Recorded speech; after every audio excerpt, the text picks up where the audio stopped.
Nagsimula ang istorya ng simple lang. Nagmamaneho si Victoria Kolodova sa madilim na highway at ang tanging iniisip niya ay makauwi, mahiga sa sofa at hindi gumalaw ng mga 12 oras. Ang huling espesyal na operasyon ay literal na sumipsip ng lahat ng lakas niya. Sa edad na 32, ang major ng Alpha Special Forces ay pakiramdam niya parang piniga siyang lemon. Sa labas ng bintana, dumadaan ang mga ilaw ng mga bukas 24 na oras na kainan, gasolinahan at iilang poste. Sa unahan may isang maliit na bayan, karaniwang probinsya na daraanan mo lang at makakalimutan din pagkatapos.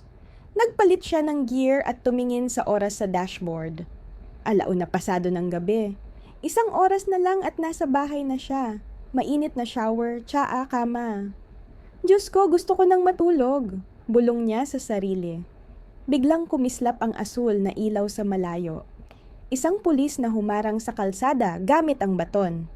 Bumagal si Victoria. Sa gilid may 2 traffic inspector. Kumaway ang isa. Mukhang karaniwang checkpoint lang. Huminto siya at ibinaba ang bintana. Lumapit ang isang opisyal. Mga nasa 40 na. Matipuno at may tinging parang siya ang hari ng buhay. Nakalagay sa dibdib ang badge, Sergeant Denis Grebeshkov. Hindi kayo nag-signal ng mag-lane change, sabi niya nang walang kahit anong pambungad. Kumurap si Victoria. Anong lane change? Diretso lang ako sa iisang linya nitong huling 20 kilometro. Huwag nang kumontra. Nakita ko? Malamig niyang sagot. Mga dokumento mo. Inabot niya ang lisensya. Kinuha ito ni Grebeshkov pero hindi man lang tiningnan. Tumango lang sa pangalawang pulis. Lumapit ang isa pang inspektor mula sa kabilang side ng kotse. Bata pa, mga 22 siguro. Ayon sa badge niya, Igor. Pakibuksan ng trunk, utos nito. Bakit? Tanong ni Victoria. Routine check. O may dahilan ba para tumanggi ka? Hinawakan ni Victoria ang manibela. May kumislot sa loob niya. Kilala niya ang mga tono at tingin na ganito. Sa trabaho niya, masyado niya na itong nakita. Bawat hibla ng katawan niya nagsasabing, may mali dito. Okay, sagot niya ng kalmado. Pinindot niya ang switch at bumukas ang trunk. Pumunta si Igor sa likod. Binantayan siya ni Victoria sa rear view mirror. Ilang segundo lang siyang naghalukay. Tapos bumalik na may hawak na plastik na balot. Aba, ano nang meron tayo rito? Sabi nito, ipinapakita kay Grebeshkov. Parang may malamig na dumaloy sa gulugod ni Victoria. Nanigas siya. Hindi siya kailanman humawak ng droga sa buong buhay niya. Ang laman lang ng trunk ay spare tire, fire extinguisher at lumang sports bag. Hindi akin yan. Mahina pero matatag niyang sabi. Tumawa si Grebeshkov. Oo nga naman, kusang lumipad papunta sa trunk. Makinig ka, maganda. Malaking problema to. Article 228, taon ang katapat. Kayo ang naglagay niyan, mariin niyang sagot. Humihingi ako ng proper protocol at witnesses. Ay nako, sabat ni Igor. Sa presinto na natin yan ayusin. Malay mo magkaintindihan pa tayo. Ramdam ni Victoria ang pag-usbong ng galit. Halatang hindi iyon ang unang beses nila. Oplan, huli, laglag, hut-hut. Ilang taon na kaya ang nabiktima? Ilan ang nagbayad? Ilan ang nakulong dahil sa mga kagaya nila? Dahan-dahan niyang kinuha ang cellphone mula sa bulsa ng jacket. Kailangan niyang makapagpadala ng signal sa commander nilang si Rodion Svetlakov. Mabilis siyang nag-type sa ilalim ng upuan. Code 7. Coordinates, traffic, planting evidence, send. Hoy! Anong ginagawa mo dyan? Sigaw ni Grebeshkov, sabay buksan ng pinto. Hindi niya naitago ang telepono. Agad itong inagaw ni Igor. Abat tusok ka? Ngisi nito. May tinetext ka ha? Sa presinto natin yan titingnan. Ibalik mo ang telepono. Kalmadong sabi ni Victoria. Ibalik mo, panggagaya ni Grebeshkov. Ngayon, pag-usapan muna natin ang violation mo at ang drogang nasa trunk mo. Lumabas ka. Sasama ka. Bumaba si Victoria. Hindi nanginginig ang kamay. Hindi rin bumibilis ang tibok ng puso. Sa operasyon, mas matitinding bagay ang nasaksihan niya. Pero ngayon, sa gitna ng kalsada sa pagitan ng dalawang pulis na may gawa-gawang kaso, ngayon lang niya tunay na naramdaman ang takot ng mga ordinaryong tao. Yung walang badge, walang proteksyon, walang panlaban. Tahimik siyang naglakad papunta sa patrol car. Naipadala na ang message. Nakaabot. Ngayon, kailangan niyang kayanin, obserbahan kung paano gumagana ang kanilang sistema. Aalalahanin niya ang bawat mukha. Binuksan ni Grebeshkov ang likod ng patrol car. Sakay! Tahimik ka lang! Sa presinto tayo mag-uusap. Sumakay siya. Pagsara ng pinto, umalingaw-ngaw ang malamig na tunog ng bakal. Sa harap, nagkatinginan sina Igor at Grebeshkov, parehong nakangisi. Umandar ang patrol car sa walang taong highway. Nakatingin si Victoria sa bintana. Dumadaan ang ilaw ng poste, nag-iiwan ng dilaw na guhit sa salamin. Hindi siya natataranta. Ang panik ay luho, isang bagay na hindi pwedeng paglaanan ng mga kagaya niya. Sa unahan, mahina ang usapan ng dalawang pulis. Akala nila hindi niya maririnig. Maganda ang kotse niya, sabi ni Igor. May pera. Tumango si Grebeshkov. Ayos ang damit din. Hindi mukhang salat. Kapag ganyan, mga 200,000 ang hila. Eh kung tumanggi? Hindi sila tumatanggi. Walang gusto ng problema. Tahimik na nakinig si Victoria. 200,000. Hindi na simpleng lagay. Organisadong extortion scheme na ito. Ilang tao kaya ang nadedemanda nila kada buwan? 10? 20? Mas marami? Naalala niya ang mga babaeng nakita niya sa mga raid, wasak, takot, sinunog ng sistema. Marami roon, biktima ng gawa-gawang kaso. Yung iba, walang pambayad. Kaya nakulong. Habang ang dalawang pulis na ito, malayang kumikilos gabi-gabi. Naghahanap ng bagong bibiktimahin. Hoy! Lingon ni Igor sa kanya. Bakit wala kang imik? Yung iba iyak agad. Promise ng promise. Tiningnan siya ni Victoria, malamig na parang yelo. Naghihintay ako kung hanggang saan niyo balak umabot. Umubo ng tawa si Grebeshkov.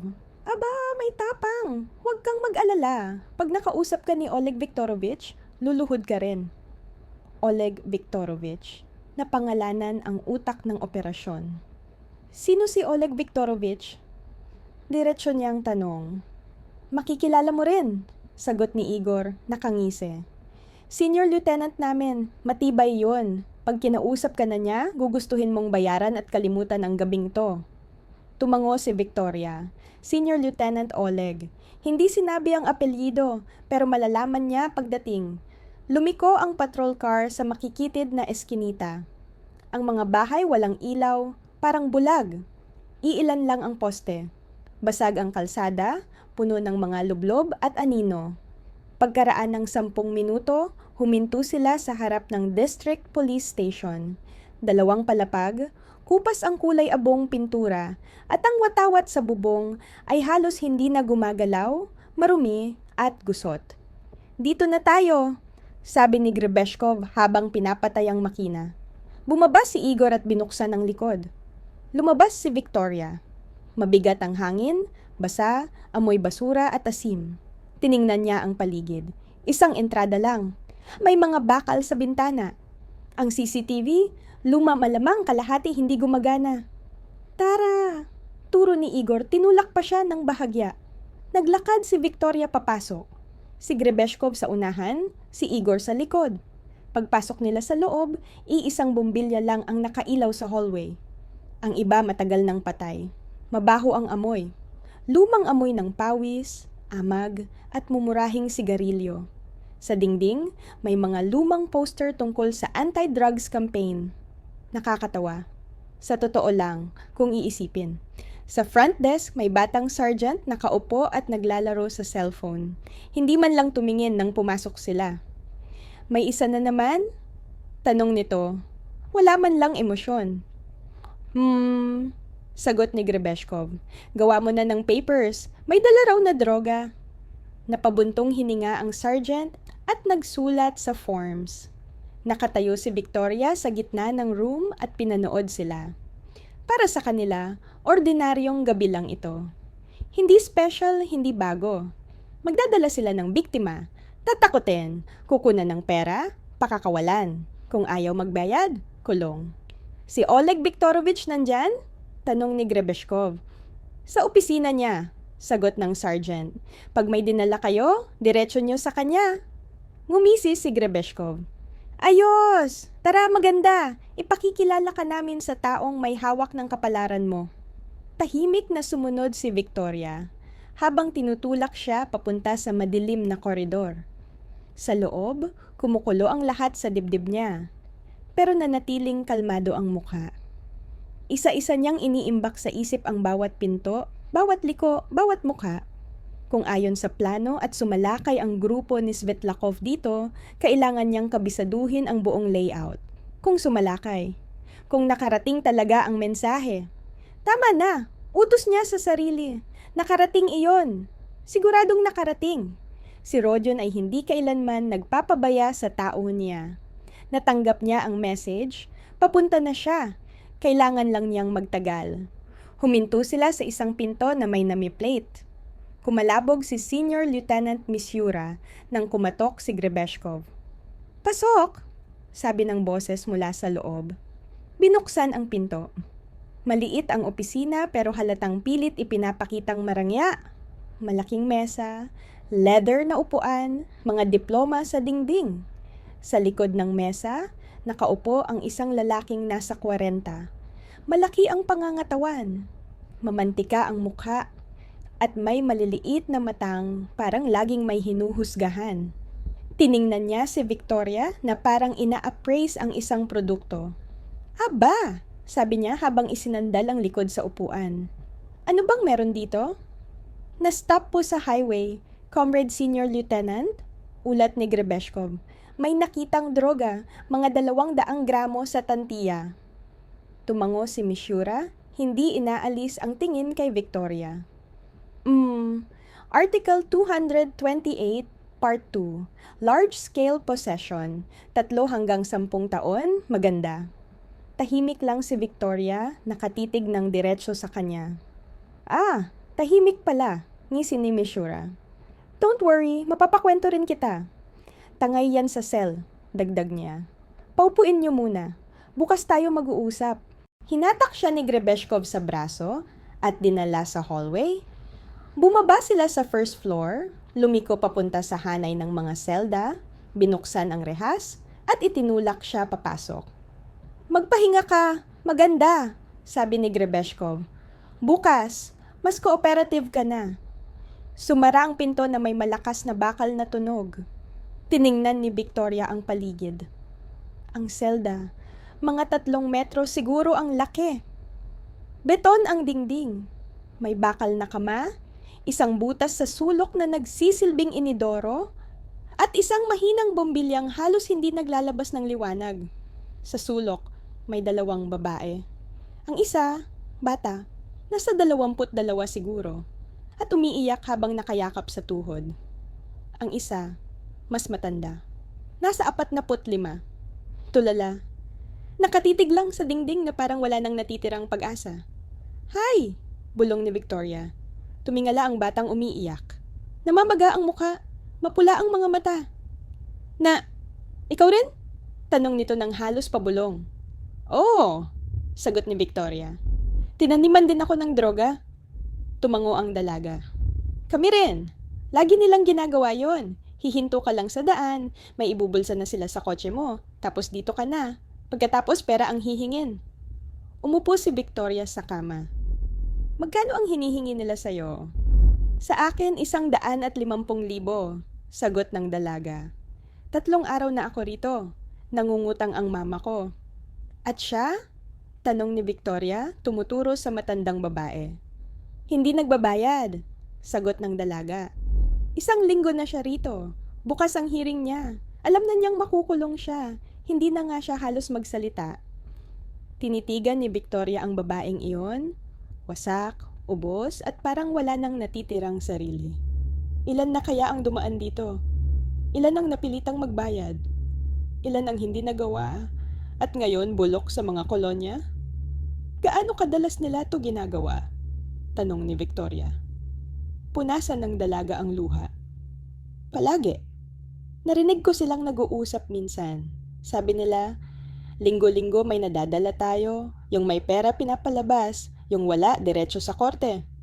Lumapit si Victoria sa rehas at sumilip sa hallway. Walang tao.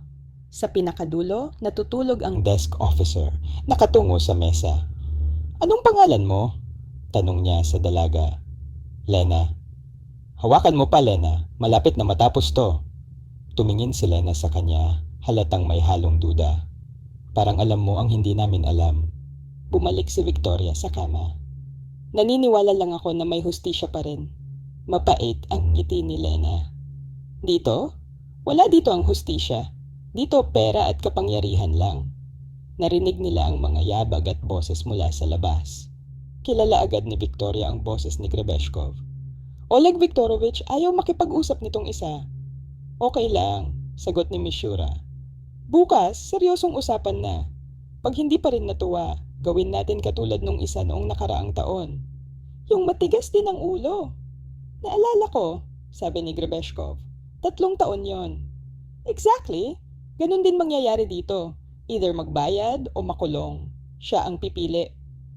Unti-unting nawala ang mga yabag. Tahimik na nakinig si Victoria. Ibig sabihin, hindi ito isolated incident. Matagal na itong umiikot na sistema ng korupsyon. Walang pumipigil, walang umaawat. Humiga si Lena, nag-curl, parang batang nalilito. Try mong matulog, bulong niya. Mas malala bukas. Hindi natulog si Victoria. Tahimik siyang nakaupo, binibilang ang oras. Gaano nakatagal mula nang magpadala siya ng message? 1 oras? Mahigit pa. Dapat natanggap na ni Svetlakov. Papunta na siya. Ang grupo, mabilis kumilos. 20 minuto para buuin. Tapos 120 kilometro mula Moscow. Kung mabilis ang takbo, 1 oras, siguro konting sobra. Malapit na sila. Kailangan lang niyang umabot ng umaga. Pumikit siya, sumandal sa malamig na dingding. Lumipas ang mga 40 minuto, baka higit pa. Nakaupo siya sa bakal na kama, pinakikinggan ng mga tunog ng istasyon. May mga pinto na sumasara. May nagmumura sa kung saang kwarto. Si Lena, nakatulog na sa sulok. Ang isa na natiling walang galaw. Muling narinig ang mga yabag sa hallway. Kasunod ang kalansing ng mga susi. Bumukas ang pinto. Nakatayo sa bungad si Grebeshkov. Tumayo si Victoria at sumunod sa kanya sa pasilyo. Sa duty office, naroon na ngayon ang isa pang sergeant. Mas matanda, mas tahimik, ni hindi man lang ito tumingin nang dumaan sila. Dinala siya ni Grebeshkov sa opisina ni Mishura at kumatok. Pasok! Sigaw mula sa loob. Pumasok si Victoria.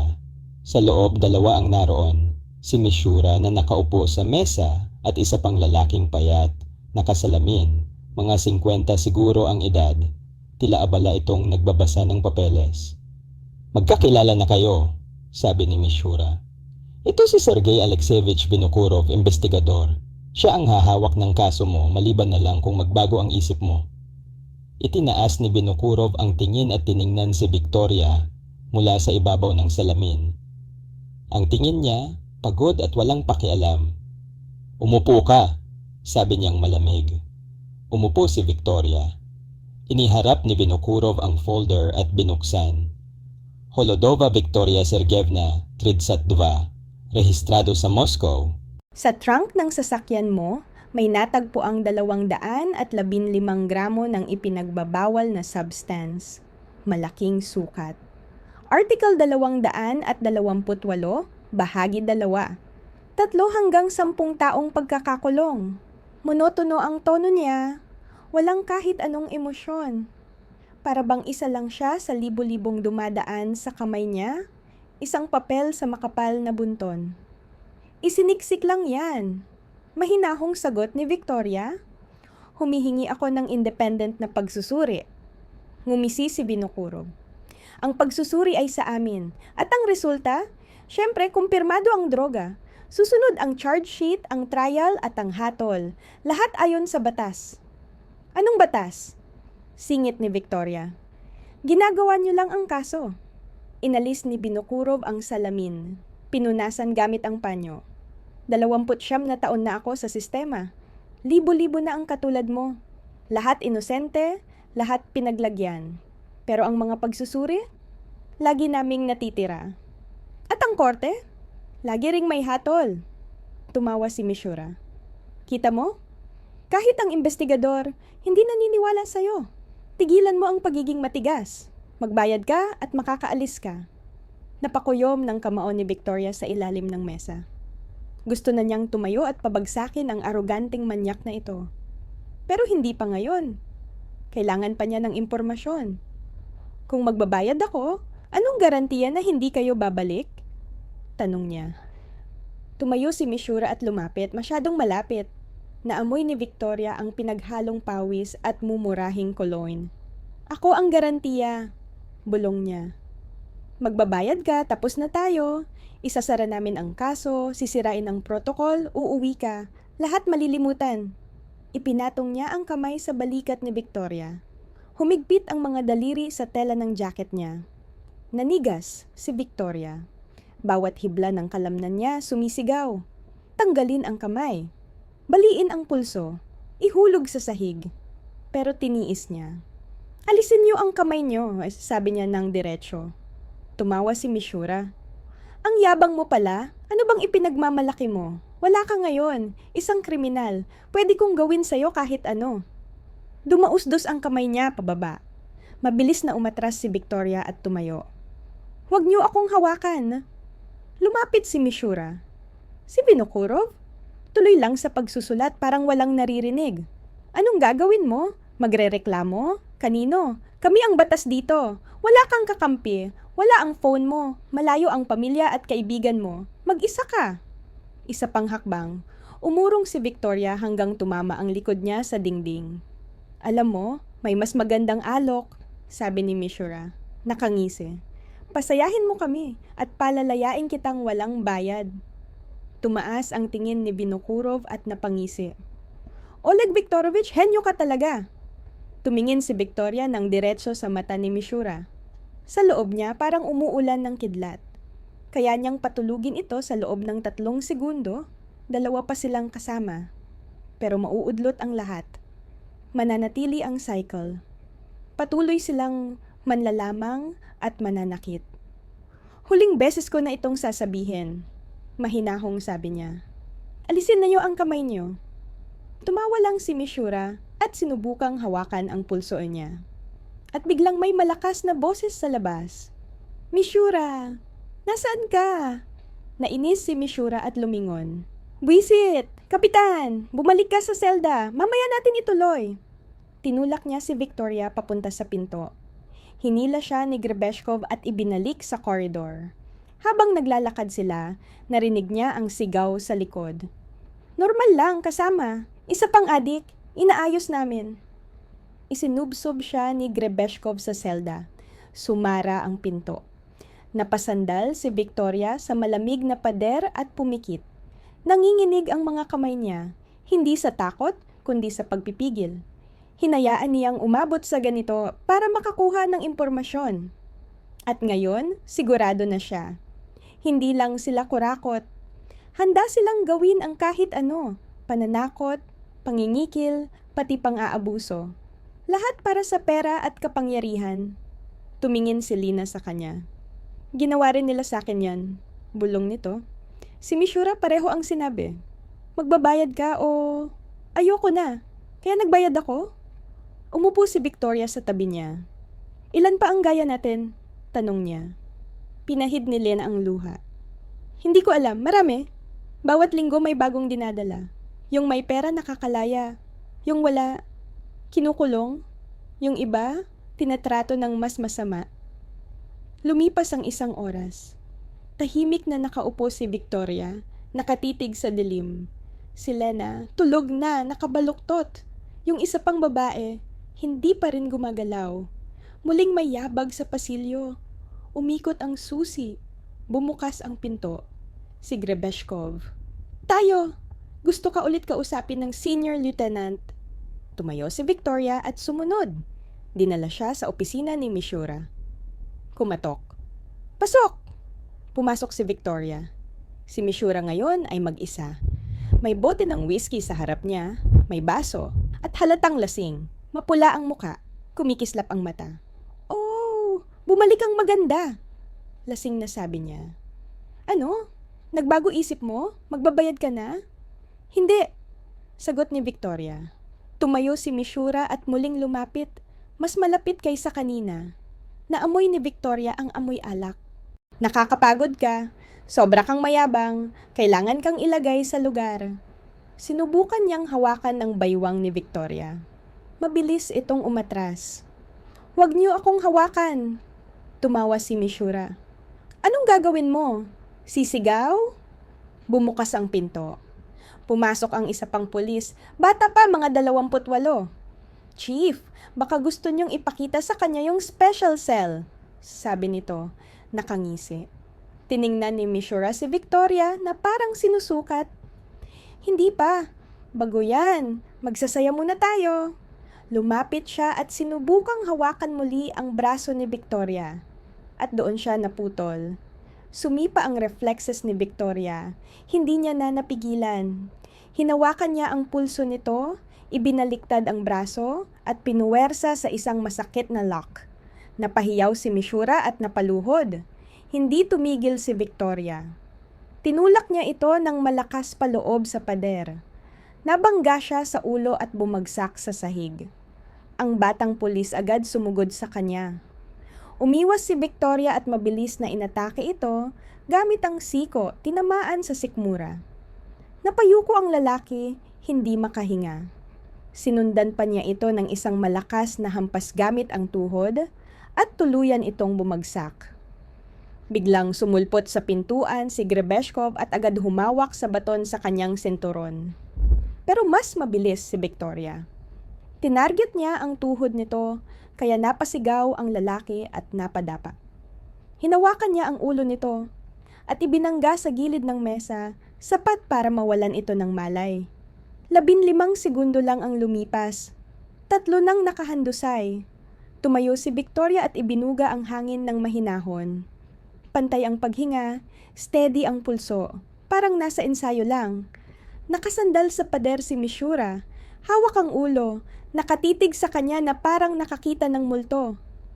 Sa sino ka ba? Bulong nito. Tiningnan siya ni Victoria ng malamig. Isang taong sawang-sawa na sa mga kalokohan na nyo. Sinubukan tumayo ni Mishura. Kumapit sa mesa para hindi matumba. Oo, mga gwardiya. Dito lahat, inaatake kami. Bumukas ang pinto at 4 pang pulis ang rumagasa papasok. Tiningnan ni Victoria ang sitwasyon, 4 na sariwa, siya lang mag-isa at maliit ang espasyo. Kaya kung manalo man siya, anong susunod? Hindi niya kabisado ang buong gusali. Hindi niya alam kung nasaan ang telepono niya. Hindi rin niya sigurado kung natanggap na ba talaga ni Svetlakov ang mensahe. Hindi pa panahon. Huminga siya ng malalim at dahan-dahang tinaas ang mga kamay. Sige, hindi ako lalaban. Tumayo si Mishura, hingal at galit, at pinunasan ang dugo sa noo. Nasa mga mata niya ang halo ng takot at puot. Hawakan niyo! Huwag niyong pakawalan! 2 pulis ang lumapit at pinuwersa ang mga braso ni Victoria, papunta sa likod. Tumusok ang kirot sa balikat, pero hindi siya umangal. Nilapitan siya ni Mishura. Halos mangitim ang mukha sa galit. Akalain mong matalino ka, ha? Akala mo pag nanggulo ka, matatakot kami? At mabilis siyang nagpakawala ng suntok. Tumama ito sa mukha ni Victoria. Ramdam niya ang pagputok ng labi. Sumirit ang lasa ng dugo. Patuloy si Mishura. Akala mo may tutulong? Wala. Wala ka rito. Isa pang suntok. At isa pa. Hindi na siya lumaban. Hayaan niyang isipin nilang tapos na siya. Boss, tama na, sabi ng isa sa mga pulis. Baka mapahamak yan. Huminto si Mishura, hingal, at namumuti ang mga kamao sa dugo. Lumapit siya sa mesa, binuksan ang drawer at may inilabas, isang stand device. Kumindat-kindat ang asul na kuryente sa pagitan ng metal. "Kita mo to?" Malamig niyang sabi. "Malalaman mo ngayon kung ano napapala ng umaatake sa pulis." Tinitigan ni Victoria ang aparato. Kumislot ang dibdib niya, pero nanatiling kalmado ang mukha. Alam niyang walang laban ang sinumang kahit gaano kagaling kapag tinamaan ng ganitong klase. Isang discharge lang, tapos ang lahat. Lumapit si Mishura at inilapit ang device sa leeg niya. "Ano, matalino? Eto, turuan kita." Sumiklab ang mundo sa biglang kirot. Kumalat sa buong katawan ng matinding pagkabigla. Para siyang na-freeze sa ere. Hindi makagalaw. Hindi makahinga. Nanghina ang tuhod niya at unti-unting nagdilim ang paningin. Bago tuluyang mawala ng malay, huli niyang narinig ang paos na tawa ni Mishura. "Yan ang tama. Ngayon pwede na tayong mag-usap." Pagkatapos nun, kadiliman. Hindi niya alam kung gaano siya nawala ng malay, minuto ba o 10. Nagising siya nang maramdaman na hinihila siya pababa ng sahig, parang sako. Kumakabog ang ulo niya sa bawat patama sa hindi pantay na sahig. Hindi pa rin siya makagalaw, paralisado pa ang katawan dahil sa discharge. "Dalhin sa isolation room," boses ni Mishura mula sa itaas. "Sa pinakadulo, ikadina sa tubo, doon siya mag-isip." Hinila nila siya papaba ng mahabang pasilyo, pababa sa hagdan, na parang walang pakialam kahit tumatama ang bawat hakbang sa likod niya. Pinilit niyang igalaw kahit isa sa mga kamay. Walang nangyari. Pati daliri halos hindi gumagalaw. Pagdating sa basement, sumalubong ang malamig at mamasamasang hangin. Amoy amag at pagkabulok. Huminto sila sa isang lumang bakal na pinto. Binuksan yon na may kalansing ng kalawang at ibinagsak siya sa sahig. Pinilit niyang idilat ang mabibigat na talukap. Maliit ang kwarto. Halos 2 metro bawat gilid. Hubad ang mga pader. Purong malamig na semento. Sa gilid, isang makapal na tubo ng heating system. Walang bintana, maliban sa manipis na siwang sa kisame kung saan pumapasok ang kupas na ilaw. Isa sa mga pulis ang humawak sa mga braso niya. Kinaladkad siya sa tubo, kumuha ng posas, at ikinabit iyon sa kanyang mga pulso. Kumakapit ang malamig na bakal sa balat. "Enjoy!" sabi nito, nakangisi, bago lumabas. Pumailan lang ang kaluskos ng pinto bago sumara, kasunod ang kalabog ng kandado. Unti-unti nilang nilayuan ang hakbang. Mag-isa siyang naiwan, nakasandal sa malamig na pader. Sinusubukang huminga ng maayos. Masakit ang buong katawan. Banat ang kalamnan. Nangangalay ang mga braso at humahapdi ang mukha. Isang mata, halos hindi mabuksan dahil sa pamamaga. Pero ang pinakamasakit ay ang tanong sa isip niya. Paano kung hindi talaga naipadala ang mensahe kay Svetlakov? Paano kung tama si Mishura na walang darating? Hindi. Hindi niya papayagang pumasok ang ganoong takot. Naipadala niya ang mensahe. Paparating na si Svetlakov. Kailangan lang niyang magtagal. Hinila niya ang posas. Hindi gumalaw ang tubo. Sinubukan niyang pagaanin ang kamay para makalusot. Pero masyadong mahigpit. Kumapit ang bakal sa balat. May lumabas ng kaunting dugo. Pero hindi ko mawala. May pumailan lang ng mga yabag sa labas. Mabibigat, matapang ang ritmo. Marami sila. At huminto mismo sa harap ng pinto. Natahimik si Victoria, nakiramdam. "Oleg, tanga ka ba?" Boses ng isang lalaki, mababa at may awtoridad. "Bakit mo siya sinaktan ng ganyan?" "Sir, inatake niya ang mga tao ko." Sagot ni Mishura, halatang kinakabahan. Napatingala si Victoria. Siya iyon, si Gruzdyov, ang taong nasa likod ng buong operasyon. "Wala akong pakialam kung ano man ang ginawa niya," tuloy ni Gruzdyov. Malamig ang tono. "Nag-iwan ka ng ebidensya. Kita sa kanya ang mga pasa, gasgas at mga marka na hindi dapat makita ng kahit sino. Kapag may nakaalam, tapos tayo lahat, walang makakaalam. Sagot ni Mishura, pilit na kalmado. Ayusin ko ang papeles. Ilalagay ko na nanlaban siya noong inaaresto. Sabihin nating naging agresibo siya, umatake sa mga tauhan, kaya kinailangan naming gumamit ng puwersa. Sigurado ka bang wala siyang nasabihan? Lalong lumamig ang boses ni Gruzdov. Baka may connection siya, kamag-anak, kakilala sa prosecutor's office. Sigurado ako. Tiningnan na namin ang telepono niya. Huling mensahe kahapon pa. Karaniwan lang siyang taga Moscow. Walang posisyon, walang bigatin. Halos napangiti si Victoria sa dilim. Malinaw na hindi nila nakita ang tunay na mensahe niya. O ayaw nila man lang isipin na meron. Pakinggan mong mabuti, Oleg, sabi ni Gruzdov matapos ang saglit na pag-iisip. Alam ng babaeng to ang masyadong maraming bagay. Yung mga eskema nila, yung extortion, si Binukurov, pati ang hukom. Narinig niya ang mga usapan. Hindi siya pwedeng pakawalan. Naiintindihan ko kasama mayor. Mahina ang sagot ni Mishura. Kung ganun wala tayong ibang opsyon. Tahimik ang sumunod na sandali. Sir, seryoso ba talaga kayo? Halos pabulong na tanong ni Mishura. Ganap, sagot ni Gruzdov nang walang pag-aalinlangan. Gagawin nating parang aksidente, nadulas sa selda, nauntog sa bakal, o nagpakamatay gamit ang sarili niyang damit. Nangyayari yan. Ramdam ni Victoria kung paano kumirot ang loob niya. Plano nilang tapusin siya rito mismo, sa madilim at malamig na selda. Tahimik, sistematiko, at nakabalot sa papeles na walang magtataas ng kilay. Pero kung gagawin natin to, simulang sambit ni Mishura. Kung hindi natin gagawin, putol ni Gruzdov, sa loob ng 1 buwan, makukulong tayong lahat. Masyado siyang matalino at hindi sumusuko. Hindi pwedeng palampasin ang ganitong uri ng tao. Sinabi ko na noon pa, kapag may kahit maliit na panganib, inaayos agad ng radikal. Muling lumubog ang lugar sa katahimikan. Sige, mahina at mabigat na tugon. Kailan? Mamayang gabi. 3 oras mula ngayon. Hintayin natin ang palit ng duty. Yung mga bagong papasok, wala silang alam. Sabihin nating pagpasok namin para mag-inspection, patay na siya. Malinis. Naiintindihan. At isa pa, Oleg, dagdag ni Gruzdov, kung sakaling may connection pala siya at may maghanap, ikaw ang unang sasalo. Ikaw ang nag-aresto, kaya sa'yo babagsak lahat.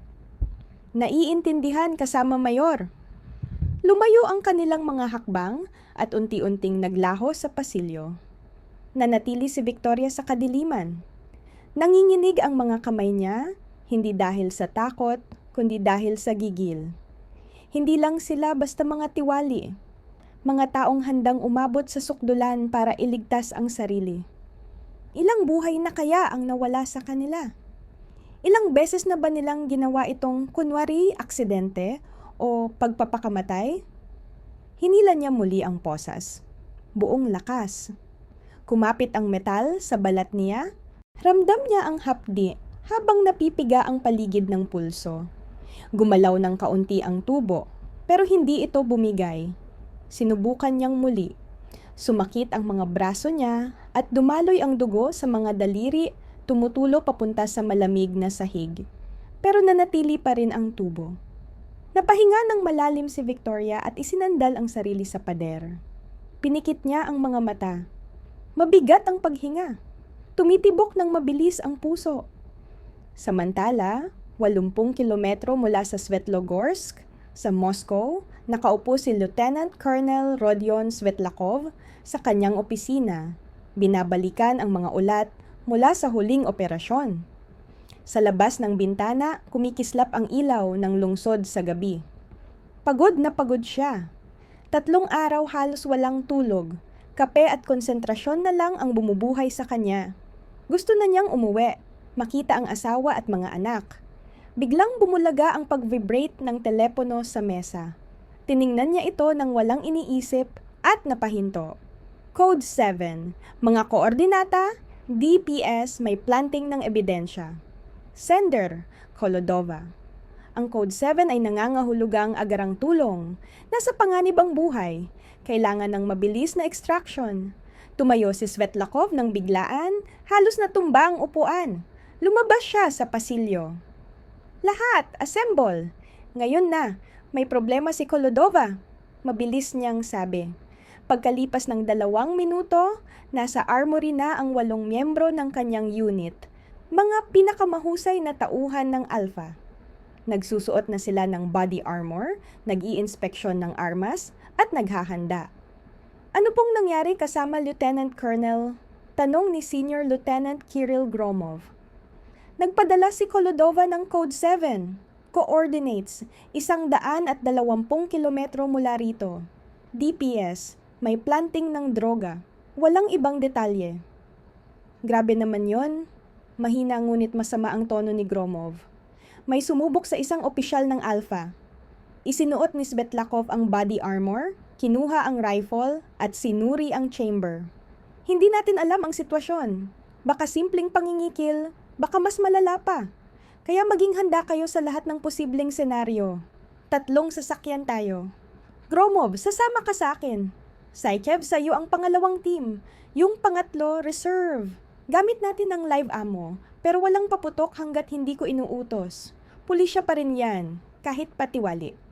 Sumakay sila sa 3 itim na van na walang markings. Umupo si Svetlakov sa driver's seat ng unang sasakyan. Katabi niya si Gromov, hawak ang tablet na nagdi-display ng eksaktong lokasyon ni Victoria. Gaano kalayo? Tanong ni Gromov. Kung walang trapik at dire-diretso, mga 40 hanggang 45 minutos. Sagot ni Svetlakov. Kailan niya pinadala ang mensahe? 30 segundo bago ko makita. Sagot niya matapos tumingin sa relo. Kaunti lang ang oras natin. Naunawaan kasama Lieutenant Colonel. Umandar ang mga van. Saglit lang ay mabilis na itong kumawala sa kalsada. Mahigpit ngunit sanay na kontrol ni Svetlakov ang nagmaneho, halos nasa hangganan ng limitasyon. Madilim ang highway, mga bihirang poste ng ilaw, ilang sasakyang dumaraan. Umabot ang metro sa 150 metro. Tinututukan ni Gromov ang tablet. Nadala siya sa isang district center, bayan ng Svetlogorsk. May police station doon, malamang doon nila siya dinala. Red yun! Sa tingin mo sinabi ba niya kung sino siya? Tanong ni Gromov. Malabong malabo, sagot ni Svetlakov. Hindi si Kolodova yung tipo na nagpapakilala agad. Kung nagpadala siya ng Code 7, pero wala nang ibang detalye, ibig sabihin walang oras, o kaya sinusubok niya ang sistema nila. Panganib talo, pero siya talaga yon. Laging pumapasok sa lugar na bawal. Nabalikan ni Svetlakov sa isip ang unang pagdating ni Victoria. Sa unit nila 4 na taon na ang nakalipas. Bata pa, matapang at may apoy sa mga mata. Tinapos niya ang training na mas mahirap pa sa napagdaanan ng maraming lalaki. Pinatunayan niya ang sarili. Isa siya sa pinakamahusay ngayon. 3 taong gulang, pero hindi pa rin nawawala ang tapang at pagiging palaban. Pagkabuntot ng kalsada sa dilim, dumaraan sila sa maliliit na baryo, kagubatan, at mga gasolinahan na wala ng tao. Hindi bumabagal ang takbo ni Svetlakov. Bawat minuto ay mahalaga. Pagkalipas ng 38 minuto, unti-unting lumitaw. Sa unahan ang mga ilaw ng maliit na bayan. Maghanda lahat, sabi ni Svetlakov sa kaniyang komunikasyon. Patayin ang ilaw at tunog. Kilos ng tahimik hanggat maaari. Naiintindihan, sagot ni Sekyov mula sa pangalawang sasakyan. Tumigil ang 3 minibus, mga 200 metro mula sa gusali ng pulisya sa distrito. Pinatay ang mga makina. Katahimikan, tanging mahina at malamig na ihip ng hangin sa mga puno ang maririnig. Sumilip si Svetlakov mula sa likod ng manibela. Isang kulay abong 2 palapag na gusali. May bakal na rehas ang mga bintana. Sa may pintuan ay nakaparada ang isang patrol car. Wala nang iba. Gromov, sitwasyon? Mahinang sabi niya. 2:00 ng umaga, kaunti lang ang duty personnel. Ayon sa datos, hindi lalampas sa 7. Si Kolodova ay nasa loob, pero hindi tukoy kung saan. Tumango si Svetlakov. Simple ang plano. Grupo 1, kasama ko sa harapang pasukan. Grupo 2, Sikyov, harangin ang likod at side exits. Grupo 3, reserba, kayo ang perimeter kung may dumating na backup. Combat ready, pero huwag magpapaputok ng walang utos. Night vision isuot, i-activate ang cameras. Dokumentado ang lahat. Galaw. Tahimik na bumaba sa sasakyan ang 8 operatiba na nakaitim. Naka-armor, armado, at may night vision sa helmet. Kumilos silang parang mga anino, mabilis, maingat, sanay. Nauuna si Svetlakov. Pagdating sa pinto, malinaw na nakalock ito mula sa loob. Gromov, basagin, bulong niya. Lumapit si Gromov na may hawak na battering ram. Kumabig bumuelo at isang malakas na hampas ang kumawala. Nabunot ang pinto mula sa pagkakakabit. Umaling-awngaw ang tunog sa buong gusali. "Pasok!" sigaw ni Svetlakov. Sumugod sila sa loob. Mahabang pasilyo, mahina ang ilaw, amoy lumang sigarilyo at nakatengang hangin. Sa desk ng duty area, isang sergeant ang natutulog. Nagulat ito. Napabalikwas at papunta na sana sa service weapon niya. "Hinto! Kamay sa ulo!" sigaw ni Svetlakov habang itinututok ang armas.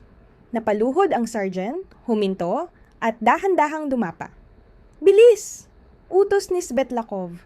Dinampian ng posas ni Gromov ang lalaki at tinakpan ang bibig upang hindi makapag-ingay. "Linisin ang buong gusali," dagdag pa niya.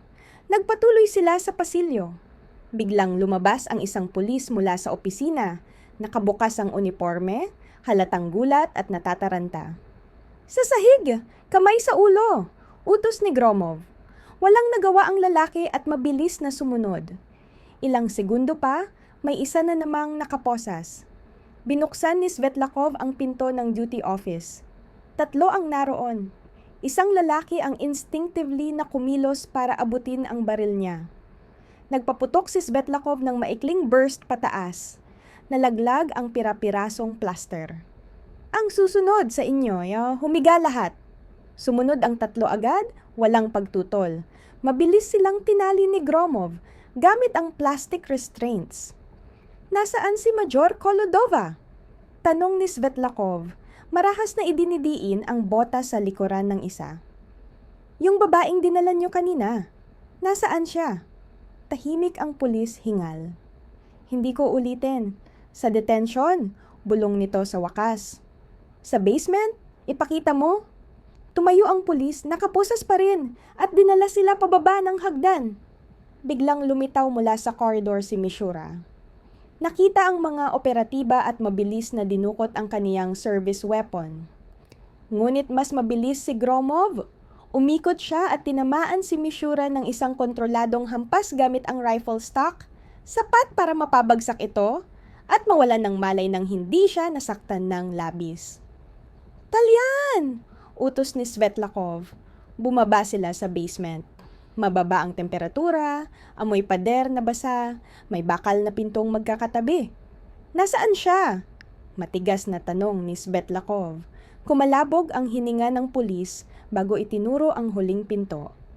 "Dito, cell number 3. Agad na nilapitan ito ni Svetlakov. May padlock. Pinaputukan niya ang lock, sumabog ang metal, at itinulak niya ang pinto. Nauna siyang sumingit papasok. Sinag ng flashlight sa baril ang tumama sa maliit at malamig na kwarto.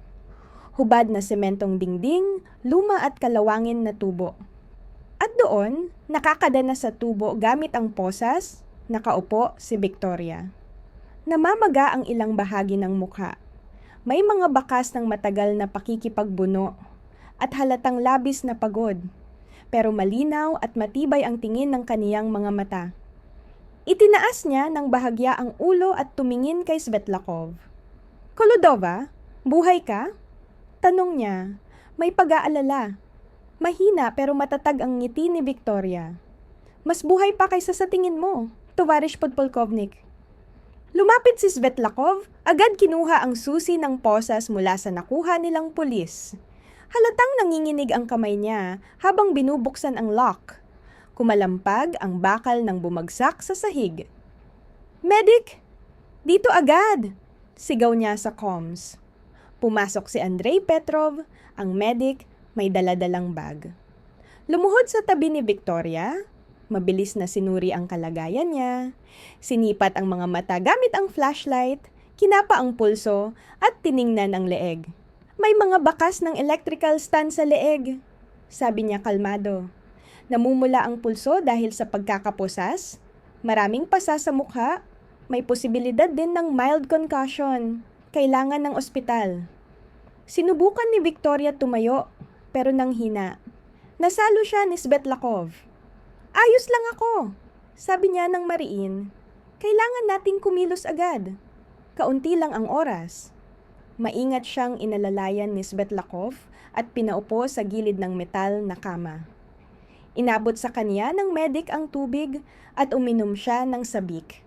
"Ano ba talaga ang nangyayari dito?" tanong ni Svetlakov na upo sa tabi niya. "Ikaw na mismo ang magsabi, buong kwento." Pinahid ni Victoria ang dugo sa labi gamit ang likod ng kamay. "Frame up," sabi niya sa huli. "Tinaniman ng droga. Klasikong eskema ng pangingikil. Hininto ako sa highway, kuno dahil hindi raw ako nagsignal. Si Inspector Igor ang naghulog ng balot sa trunk. Dinala nila ako rito. Si Miss Yura, Senior Lieutenant, humingi ng 200,000 rubles para isarado ang kaso." Napakuyom si Svetlakov ng mga ngipin. "Tuloy!" sabi niya. Nang tumanggi akong magbayad, nagsimula na agad ang mga pagbabanta. Dumating ang investigador na si Vinokurov. Sa harap ko pa nila napag-usapan kung paano nila aayusin ang pekeng kaso, kung paano ako hahatulan ni Judge Belokopitova. Tapos si Mishura, nagsimula ng lumapit ng sobra, tinangkapan niya akong gahasain. Namutla si Svetlakov, halos manginig ang kamao. "Lumaban ako," sabi ni Victoria. "Pinatulog ko ang tatlo sa loob ng 15 segundo. Doon nila ako sinaktan, tinira ng taser, ikinadena nila ako rito." Huminga siya ng malalim, tapos tumingin kay Rodion. "At ito ang pinakamahalaga. Narinig ko ang usapan nila. Si Miss Yura at si Major Gruzjov mismo, sila ang nasa likod ng buong eskema. Pinaplano na nila akong patayin, palabasin na aksidente o pagpapatiwakal. May 3 oras akong natitira bago nila isagawa." Napatigil si Svetlakov. "Patayin? Sigurado ka?" "Siguradong sigurado. Rinig ko lahat." Sabi ni Gruzjov, sobrang dami niyang nalalaman. Hindi siya pwedeng pakawalan. Hindi rin ito ang unang beses. Ginagawa na natin to noon pa. Dahan-dahang huminga si Svetlakov. "Ibig sabihin, hindi aksidente, sistemang korupsyon, organisadong grupo na nakasuot ng uniforme." Tumango si Victoria. "Sobrang pulido na ng proseso nila. Palagi nila tong ginagawa. Nagtatanim ng droga pagkatapos hihingi ng pera. Kapag nagbayad, nakakalaya. Kapag hindi, may pekeng kaso na nakahanda. May sarili silang investigador at judge na sinusuhulan. Taon na nila to ginagawa." "Gaano karami ang biktima?" tanong ni Svetlakov. "Hindi sigurado ang bilang, pero sabi ng nakasama kong detainee, linggo-linggo may dinadala sila. Kung 3 taon na iyon, daan-daan." Tumayo si Svetlakov. Kinuha ang telepono. "Telepono ko!" mabilis na sabi ni Victoria. "Kinuha yon ni Inspector Igor. Baka nandoon pa ang mga chat nila. Hindi pa nila nabubura. Mahalaga yon bilang ebidensya." Lumabas si Svetlakov sa pasilyo at sumigaw. "Gromov, hanapin ang telepono ni Kolodova. Kuhanin lahat ng telepono ng lahat ng detainee, lahat ng computer sa opisina, lahat ng dokumento. Inventory lahat." "Sir, CCTV, buong sistema kukunin?" sigaw ni Saikyov. "Kunin lahat." Denial ni Svetlakov ang isa pang numero. "Ito si Lieutenant Colonel Svetlakov, Alpha Special Forces. Ikonekta ako sa duty officer ng FSB. Agad." "Oo, tungkol sa anti-corruption. May kaso kaming pang-federal, organisadong grupo sa District Police Station, pangingikil, pagtatanim ng droga, pekeng kaso, posibleng may pagpatay." Oo, naghihintay ako. Pinilit tumayo ni Victoria. Pilit siyang pinigilan ng medic, pero umiwas siya at lumabas sa basement corridor. Bukas na ang mga selda. May mga detainee nang inilalabas. Nakita niya si Lina, ang batang babae na kasama niya. At yung isa, yung halos hindi kumikibo. Lumapit si Victoria. Malaya na kayo. Tapos na. Tumingin si Lina sa kanya at biglang dumaloy ang luha. Salamat. Salamat po. Akala ko talagang makukulong ako para sa bagay na hindi ko ginawa. 3 araw na naghahanap ng pera si Mama, nagbebenta ng kahit ano. Niakap siya ni Victoria. Hindi niyo na kailangan magbenta. Nakulong na ang mga gumawa nito. Magbibigay kayo ng testimonya. Magbabalik ang hustisya. Lumapit ang ikalawang babae, mabagal, at parang natigilan pa rin. Totoo bang? Galing kayo sa Special Forces? Mahina niyang tanong. Totoo bang huhulihin niyo sila? Hindi ba sila makakalusot? Tinitigan siya ni Victoria. Hindi sila makakalusot. Yan ang pangako ko. Napahawak ang babae sa mukha at napaiyak. Unang luha matapos ang 1 linggo ng katahimikan. Natapos ni Svetlakov ang tawag at lumapit kay Victoria. Paparating na ang FSB. Naka-alerto na rin ang investigative committee. Alam na ng prosecution office.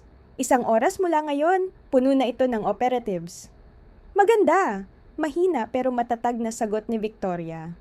Tumingin siya sa mga pulis na nakagapos sa duty office, kay Mishura, nakahandusay, basag ang panga, at sa mga natitirang halos nanginginig. Simula pa lang ito, bulong niya. Nasa labas pa si Gruzdyov at si Judge Belokopitova. At sino pa kaya sa buong bansa ang gumagawa ng ganito? Makalipas ang 1 oras, ang District Police Station sa Svetlogorsk ay parang pugad ng abalang mga tao. 4 na itim na SUV ng FSB, 3 sasakyan ng Investigative Committee, 2 forensic vans, nakordon ang buong gusali. Abala ang lahat. May naka-uniforme, may naka-plain clothes. Nasa isang maliit na opisina si Victoria. Ginamot ng medic ang mga sugat, binalutan ang pulso. Masakit pa ang mukha pero tumanggi siyang pumunta sa ospital. May mas mahalaga. Sa tapat niya nakaupo si Mayor Igor Konstantinovich Belyov mula FSB.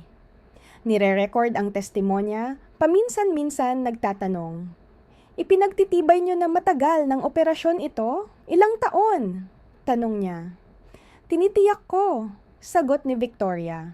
Sabi ng detainee sa selda, linggo-linggo may dinadala. Kung 3 taon iyon, daan-daan ang biktima. Tumango si Belyov at may isinulat. Sa kabilang silid, abala ang forensic group, binubuksan ang mga computer, sinusuri ang mga telepono. Pumasok si Svetlakov, lumabas makalipas ang 20 minuto. Mabigat ang mukha. Nakita namin ang mga chat ni Mishura, sabi niya kina Victoria at Belyov. Kompleto. Listahan ng mga biktima, presyo, paghahati ng pera. Minimum na 3 taon, mahigit 200 kaso. Napapikit si Victoria. 200 buhay. 200 sinira nila. May mga pangalan ba? Tanong ni Belyov. Kompleto. Sino ang nagbayad? Sino ang tumanggi? Sino ang nakakulong? Pati mga halaga. Mula 50,000 hanggang 500,000 per tao. Biglang pumasok si Pavel Sergeyevich Morozov, investigador ng Investigative Committee. Kita sa mukha ang tensyon. Isa sa mga naaresto, humihingi ng plea bargain, si Sergeant Grebeshkov. Sabi niya, ilalabas niya ang buong operasyon kung bibigyan natin ng mas maikling sentensya. Nagkatinginan si Belyov at Svetlakov. Pakinggan natin. Itatala namin lahat. Yung tungkol sa posibleng pagpapagaan, pag-uusapan pagkatapos. Pinasok si Grebeshkov magkalipas ng 10 minuto. Maputla, nanginginig, nakaposas. Pinaupo siya. Sige, sabi ni Morozov. Makinig kami. Tumingala si Grebeshkov. Ang buong eskema, si Major Gruzdyov ang utak, Si Anatoly Igorevich Gruzdyov ang hepe ng District Police. Siya ang kumukuha ng 30% ng lahat ng lagay. Ang natitira, hinahati namin. Paano gumagana ang eskema? Tanong ni Belov. Napakagatlabi si Grebeshkov. Si Gruzdyov ang nag-a-assign ng mga area sa bawat crew ng DPS. Nagpapatrolya kami sa highway, naghahanap ng mga mamahaling sasakyan. Mga imported na hindi hihigit sa 10 taon, ibig sabihin, may pera ang driver. Pinapara namin sila saan mang dahilan lang. Yung isa sa amin ang nang-aabala. Yung isa naman palihim na naglalagay ng droga sa trunk o sa glove compartment. Pagkatapos, dinadala namin sila sa himpilan kay Miss Yura. Siya naman ang nananakot, nagbabanggit ng kaso, ng mga taong maaari nilang makuha sa kulungan. Pagkatapos ay nag-aalok para maayos ang problema kapalit ng pera. Karamihan pumapayag, nagbabayad at pinapalaya. Yung hindi pumapayag, dumadaan sa susunod na yugto. Anong susunod na yugto? Tanong ni Belov kay Investigator Vinokurov. Siya ang gumagawa ng peking kaso. Peke ang mga protocol, peke ang mga examination, pati mga testigo, peke rin. Pagkatapos, napupunta ang kaso sa korte. Ang hukom na si Belo Kopitova ay kakutsaba namin. Binibigyan niya ng suspended sentence o tunay na sentensya. Depende kung gaano katigas tumanggi ang tao. Yumuko si Belov palapit. At saan kayo kumukuha ng droga? Nag-aatubili si Grebeshkov. Magsalita ka! Madiin na sabi ni Svetlakov. Bahagi ay mula sa kinumpiskang ebidensya ng tunay na mga kaso. Yung iba, si Gruzdyov ang bumibili sa mga tao niya. May koneksyon siya sa mga lokal na tulak. Binibigyan niya sila ng proteksyon, kapalit ay binibigyan siya ng paninda. Yung iba, ginagamit namin para sa mga setup. Yung sobra, ibinabalik nila sa kalye para ibenta. Paulit-ulit lang ang ikot. Nakikinig si Victoria at ramdam niya ang pagtaas ng pagkaduwal sa sikmura. Hindi lang ito simpleng korupsyon. Isa itong tunay na kriminal na organisasyon na nagtatago sa likod ng uniforme. Tumingin si Svetlakov kay Belov. Hindi lang ito korupsyon. Ito ay buong organisadong grupo ng mga kriminal na nakasuot ng badge. Panggigipit, pagtatanim ng droga, paggawa ng pekeng kaso, bentahan ng mga kinumpiskang bagay, kumpletong pakete. Tumango si Belov. Nasaan ngayon si Gruzdyov? Ibinaba ni Grebeshkov ang tingin. Hindi ko alam. Hindi siya natutulog sa himpilan. May bahay siya sa outskirts. Kinuha ni Belov ang telepono at mabilis na tumawag. Agad pumunta sa bahay ni Major Gruzdyov. I-secure, ituring na armado at mapanganib. Makalipas ang 40 minuto, dumating ang mensahe. Wala si Gruzdyov sa bahay. Nakita raw ng mga kapitbahay na umalis siya 2 oras na ang nakalipas sakay ng taxi. May dalang malaking bag. Tumakas siya, sabi ni Svetlakov. Muling tumawag si Belov. Ipasabog ang alerto para kay Gruzdyov Anatoly Igorevich sa lahat ng checkpoint. Airport, train station, bus terminals, hulihin ka agad. Lumipas ang 2 oras. Nagsimulang mamula ang langit sa pagsikat ng araw. Nakaupo si Victoria sa opisina, iniinom ang pangatlong tasa ng kape. Malagkit na ang mata niya, pero pinipilit niyang manatiling gising. Tumunog ang telepono ni Belov. Sumagot siya, nakinig ng tahimik, tumango. Naintindihan, dalhin agad dito. Pagkababa niya ng telepono, tumingin siya sa lahat. Nahuli si Gruzdyov sa Vnukovo Airport. Sinubukan niyang lumipad papuntang Istanbul. May dalang maleta na naglalaman ng 4 na milyong rubles cash. Huminga ng malalim si Victoria. Nahuli na. Sumunod na 3 oras ay puro pag-aresto. 7 tauhan ng DPS, kasama si Igor, 4 mula sa district office. Si Investigator Vinokor,